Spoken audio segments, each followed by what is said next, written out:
আপনার পোলা আমার রেখা আর একটা বিয়ে করে নিয়ে আসছে। ওই তোর আমি কইছি না তোর আমার ভালো লাগে না, যারে আমার ভালো লাগে না তারে নিয়ে আমি সারা জীবন সংসার কেমনে করু? আমার সামনে যা তা কথা কবি না তুই। আমি এত কথা শুনতে চাই না, আমি পারুলের লোকে সংসার করতে পারো না, ওরে আমার ভালো লাগে না, এই কালীরা আমার ভালো লাগে না। মায়ের পা ধরে সালাম কর। খবরদার আমার সালাম করবো না, আমি তাই বিয়েই মানি না। তোমার মানা না মানা দিয়ে তো যায় আসে না, ওর আমি পছন্দ করে বিয়া করে এই বাড়িতে নিয়ে আইছি, ওর কাম হইতেছে তোমার পাও ধরে সালাম করা। আমি কইছি না আমার সালাম করবো না। দিলা তো আমার নতুন বইয়ের সঙ্গে অপমান কইরা। তুই কেমন আসলি না বাবা? এমন হইলে কেমন? এত সুন্দর সহজ সরল একটা বউ রেখা এমন একটা ছেলে বিয়ে করে দিয়ে আনলি? এরকম একটা গাইয়া মাইয়া লইকে থাকুন যায়? তুই কোন জায়গা? আমি কোন জায়গার মানে? তুমি কি করবে চাও মা? তুই এই গ্রামের পোলা, আর হলো এই গ্রামের মাইয়া। মাইয়াটার কোনো বাপ নাই, মা নাই, কেউ নাই। তুই আমি দেখে যে নিজে পছন্দ করে বিয়া করছ নাই, আর এখন তো আর ভালো লাগে না, না?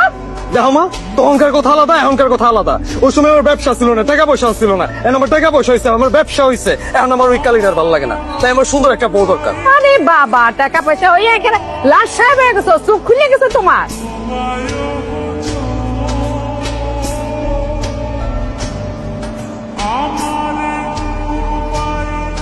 তুই আমাকে হাত তুলছ?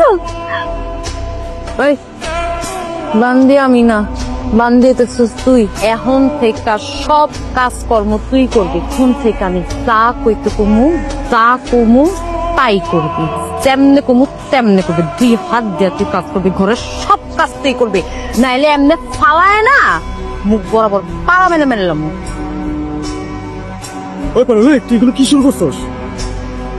আপনি এগুলো থেকে দূরে থাকেন, নাহলে কিন্তু আমি আপনারও অপমান করবো। আমারে সহজ সরল পায়া আর একটা বিয়ে করে নিয়ে এসেছিস তুই না? হ্যাঁ, আমি চাইলে তোকে 2টারে এক লগে জেলের ভাত খাওয়াতে পারি। খামো। হঠাৎ করে আমার বউটা এমন হয়ে গেল কেন? এই সব দোষ হইতেছে তোমার, তুমি আমার সহজ সরল বোর্ডের পাগল বানাইছো। আমার দোষ না? আমার কোনো দোষ নাই, সব দোষ হচ্ছে তোর।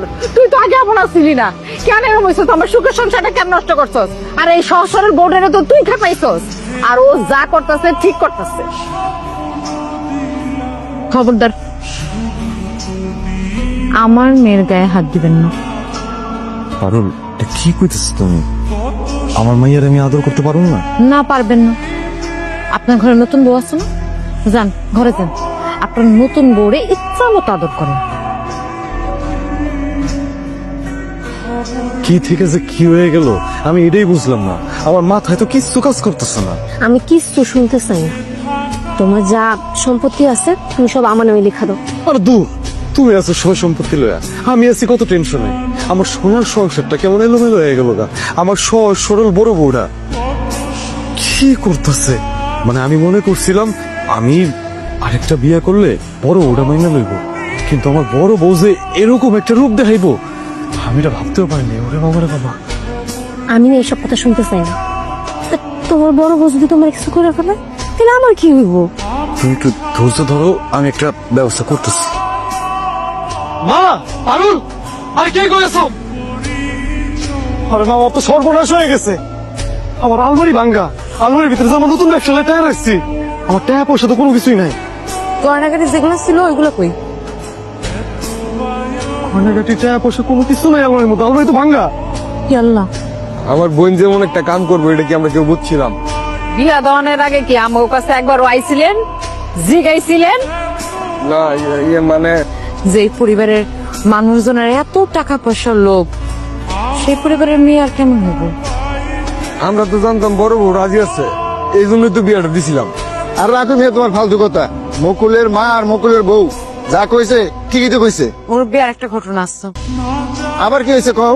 নীলিমা আমার জামাইকে প্রত্যেক রাতে পাগল বানানোর ওষুধ খাইতো।